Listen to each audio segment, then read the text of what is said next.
بسم اللہ الرحمن الرحیم۔ السلام علیکم۔ یاجوج ماجوج حضرت نوح علیہ السلام کے تیسرے بیٹے یافس کی اولاد میں سے ہیں۔ یہ انسانی نسل کے دو بڑے وحشی قبیلے گزر چکے ہیں جو اپنے ارد گرد رہنے والوں پر بہت ظلم اور زیادتیاں کرتے اور انسانی بستیاں تک تاراج کر دیتے۔ قرآن مجید کی آیات تورات کے مطالب اور تاریخی شواہد سے معلوم ہوتا ہے کہ یہ لوگ شمال مشرقی ایشیا میں زندگی بسر کرتے تھے اور اپنے وحشیانہ حملوں کے نتیجے میں ایشیا کے جنوبی اور مغربی علاقوں میں مصیبت برپا کرتے تھے۔ بعض تاریخ دانوں نے ان کے رہائشی علاقوں کو ماسکو اور توبل سیک کے آس پاس بتلایا ہے، اور بعض کا خیال ہے کہ یاجوج ماجوج کے شہر تبت اور چین سے بحر منجمد شمالی تک اور مغرب میں ترکستان تک پھیلے ہوئے تھے۔ حضرت ذوالقرنین کے زمانے میں یاجوج ماجوج کے حملے وبال جان بن چکے تھے۔ ان کی روک تھام کے لیے ذوالقرنین نے پہاڑوں کے مابین اونچی اور مضبوط سد یعنی دیوار تعمیر فرمائی۔ حضرت ذوالقرنین اور سد ذوالقرنین کا ذکر قرآن کریم کی سورہ کہف میں موجود ہے۔ جس ذوالقرنین کا قرآن پاک میں ذکر ہے، تاریخی طور پر وہ کون شخص ہیں؟ تاریخ کی مشہور شخصیتوں میں یہ داستان کس پر منطبق ہوتی ہے؟ اس سلسلے میں مفسرین کے درمیان اختلاف ہے۔ تاریخ کی کتابوں کے مطالعے کے بعد لوگوں نے ذوالقرنین کی شخصیت اور سد ذوالقرنین سے متعلق مختلف اندازے لگائے ہیں۔ بہت سے قدیم علماء اور مفکر سکندر اعظم کو ہی ذوالقرنین مانتے ہیں، مگر بعض اس کا انکار کر کے یہ دلیل پیش کرتے ہیں کہ ذوالقرنین دراصل حضرت سلیمان علیہ السلام کا خطاب تھا۔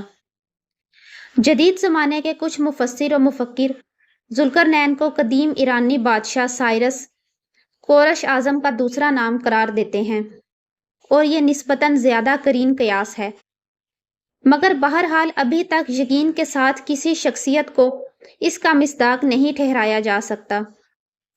ذوالقرنین کی بابت قرآن پاک نے صراحت کی ہے کہ وہ ایسا حکمران تھا جس کو اللہ تعالیٰ نے اسباب و وسائل کی فراوانی سے نوازا تھا۔ وہ مشرقی اور مغربی ممالک کو فتح کرتا ہوا ایک ایسے پہاڑی درے پر پہنچا جس کی دوسری طرف یاجوج اور ماجوج تھے۔ قرآن کریم کی سورہ کہف میں بحوالہ یاجوج ماجوج حضرت ذوالقرنین کے حالات بیان کرتے ہوئے فرمایا گیا ہے کہ جب وہ اپنی شمالی مہم کے دوران 100 دیواروں یعنی پہاڑوں کے درمیان پہنچا تو وہاں اسے ایسی قوم ملی جس کی زبان ناقابل فہم تھی۔ تاہم جب ترجمان کے ذریعے گفتگو ہوئی تو انہوں نے عرض کیا کہ یاجوج ماجوج اس سرزمین پر فساد پھیلاتے ہیں، لہٰذا تو ہمارے اور ان کے درمیان ایک دیوار تعمیر کر دے۔ چنانچہ پھر یہ تفصیل ہے کہ کس طرح ذوالقرنین نے اس قوم کو یاجوج ماجوج کی یلغار سے بچانے کے لیے دیوار بنائی، اور جو دیوار بنائی گئی وہ کوئی خیالی اور مانوی نہیں بلکہ حقیقی اور خسی ہے، جو کہ لوہے اور پگھلے ہوئے تانبے سے بنائی گئی تھی، جس سے وقتی طور پر یاجوج ماجوج کا فتنہ دب گیا۔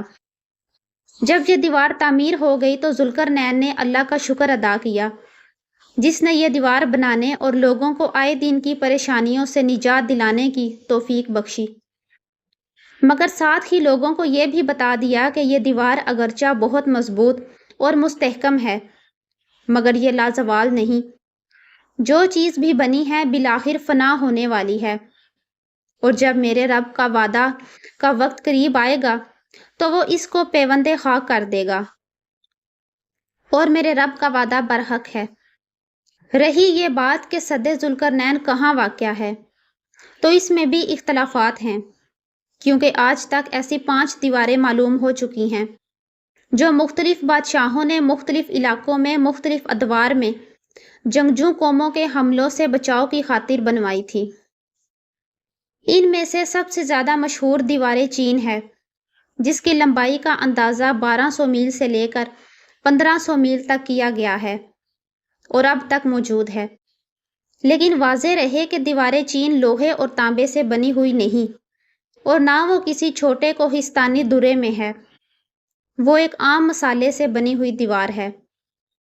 بعض کا اصرار ہے کہ یہ وہی دیوار ماریب ہے جو کہ یمن میں ہے۔ یہ ٹھیک ہے کہ دیوار ماریب ایک کوہستانی دورے میں بنائی گئی ہے، لیکن وہ سیلاب کو روکنے کے لیے اور پانی ذخیرہ کرنے کے مقصد سے بنائی گئی ہے۔ ویسے بھی وہ لوہے اور تانبے سے بنی ہوئی نہیں، جبکہ علماء و محققین کی گواہی کے مطابق سرزمین قفقاز میں دریائے ہزر اور دریائے سیاق کے درمیان پہاڑوں کا ایک سلسلہ ہے، جو ایک دیوار کی طرح شمال اور جنوب کو ایک دوسرے سے الگ کرتا ہے۔ اس میں ایک دیوار کی طرح کا درہ بھی موجود ہے، جو مشہور درہ داریال ہے۔ یہاں اب تک ایک قدیم تاریخی لوہے کی دیوار نظر آتی ہے۔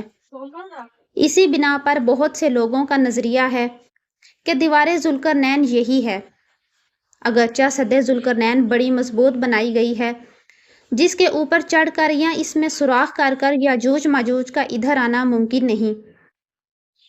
لیکن جب اللہ تعالیٰ کا وعدہ پورا ہوگا تو وہ اسے ریزہ ریزہ کر کے زمین کے برابر کر دے گا۔ اس وعدے سے مراد قیامت کے قریب یاجوج ماجوج کا ظہور ہے۔ صحیح بخاری کی ایک حدیث میں ہے، حضور نبی کریم صلی اللہ علیہ وآلہ وسلم نے اس دیوار میں تھوڑے سے سوراخ کو فتنے کے قریب ہونے سے تعبیر فرمایا۔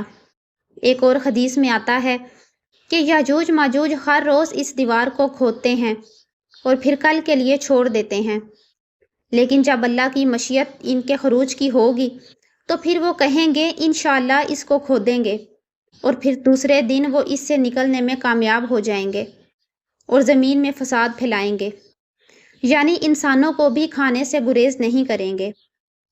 تو اللہ تعالیٰ کی طرف سے حضرت عیسیٰ علیہ السلام کو حکم ہوگا کہ وہ مسلمانوں کو کوہ طور کی طرف جمع کر لیں، کیونکہ یاجوج ماجوج کا مقابلہ کسی کے بس میں نہ ہوگا۔